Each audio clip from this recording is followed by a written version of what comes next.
Today we're going to try Target's Good & Gather Uncured Pepperoni Pizza.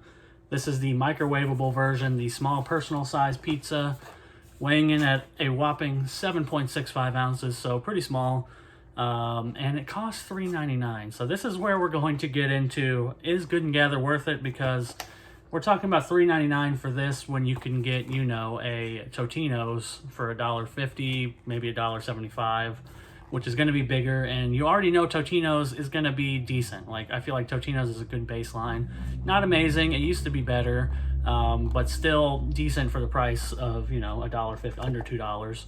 And this is double that, so we're going to find out if the uncured pepperoni made with red sauce, mozzarella cheese, and Parmesan and Romano cheeses with basil. So it's a little fancy. We got a little fancy here. We're going to see if the fancy translates.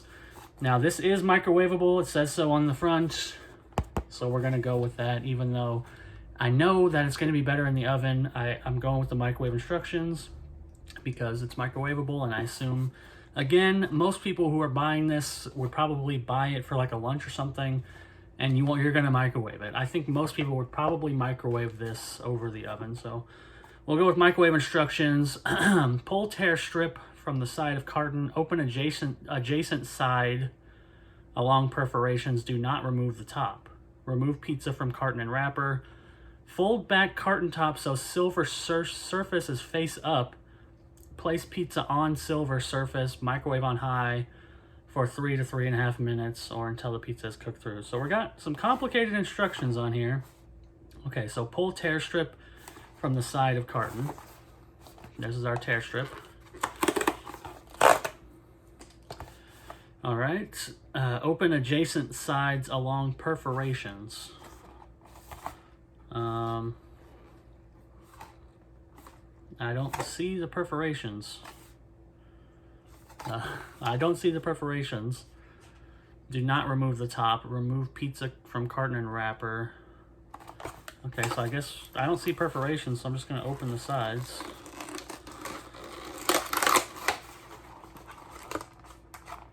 Oh, I see. Okay, there's not really perforations. They're kind of like, there we go. It's kind of like just the top, but they're not perforated. This is not, I wouldn't call this a perforation. If it is, it's not really very visible. So, excuse me while I screw this up. There we go. So you get the nice, beautiful pizza. At least it's got, you know, I mean, it's got a decent amount of pepperoni for a little pizza. It looks pretty cheesy, so we're good on that front. Remove pizza from carton and wrapper. Fold back carton top so silver surface is face up. Okay, so they got perforations here, so we can fold this back and make it like this. And that covers up the instructions, unfortunately. Place pizza on silver surface, microwave on high for 3 to 3.5 minutes. Okay, so let's open this out of this package. Try not to spill cheese everywhere. I'll give them that. It does look pretty decent in terms of the toppings and the cheese and everything. I'm trying not to spill everywhere while I take this out of the plastic. There we go. Oh, starting to spill. I'm going to rearrange the pepperoni a little bit, and then I'll put it in the microwave. So I'll see you in a second. Okay, here's our uncured pepperoni pizza from Target, Good & Gather. Out of the microwave, I transferred it to a plate just to make it a little bit more presentable for everybody. Let me lift up a little piece and show it off. It doesn't look too bad. It smells pretty good. I'll admit that. I am interested. I'm still very skeptical that it's going to be $3.99 good for this tiny pizza, but I'm interested, and the crust looks decent. It's crispy, came out right, microwaved well, so let's give it a shot. Here we go. Once again, we have something of a mixed bag here. Not the best pizza I've ever had, but I do think that it's a fairly decent quality pizza for what it is. Again, I don't think it's the $3.99 pizza quality, but I want to kind of go over it. The sauce, I actually kind of like. It's not too sweet, which is important to me. I don't like sweet sauces. This sauce also isn't too spicy either. It's a fairly generic tomato-based sauce. which is fine for most pizzas, and there go the cops, but which is fine for most pizzas, but here it works okay as a base. I don't really have a problem with it. I don't have anything great to say about it either. The cheese, however, I do enjoy. I think that the cheese with the basil is excellent. It has a great taste. The cheese tastes like real cheese, which if it doesn't taste cheap. Like when you get a cheap pizza, like $1 microwavable pizza, you can tell that the cheese is kind of fakey. This tastes like real cheese, and it does say it's made with real cheese, and I believe them. This tastes like a quality cheese that they put on here, which leads me to probably the biggest issue, because up to there, you know, that's fine. Standard sauce. Oh, and the crust is actually really good. It's got a little bit of chew. It's crisp on the bottom. It's chewy on the top. Excellent. I think up to there, we have a pretty good pizza. Like if this was just a cheese pizza, I honestly might think of it a little better, because the problem is the uncured pepperoni itself, which is what they are advertising the most. The uncured pepperoni is just not that good. It doesn't really have a strong taste. It doesn't have a good pepperoni taste. It doesn't have any spice to it. It's just kind of bland, which is very odd. Usually when somebody or like a frozen food company is advertising uncured pepperoni, they're basically telling you that this is higher quality pepperoni and it's going to have a stronger taste than your cheap pepperonis, but that is 100% not the case here. The pepperoni is just bizarrely not very tasty. I don't know what happened in the translation here, because the other ingredients do feel mostly quality. Like I said, the sauce, but the cheese and the crust are pretty good quality, and I really enjoy them. But the pepperoni is just not there. So I'm going to try to find it on the back here. Let's see. Uncured pepperoni, no added nitrates. Blah, blah, blah. That's all it says. Oh, wait. Cultured celery juice and cultured celery powder.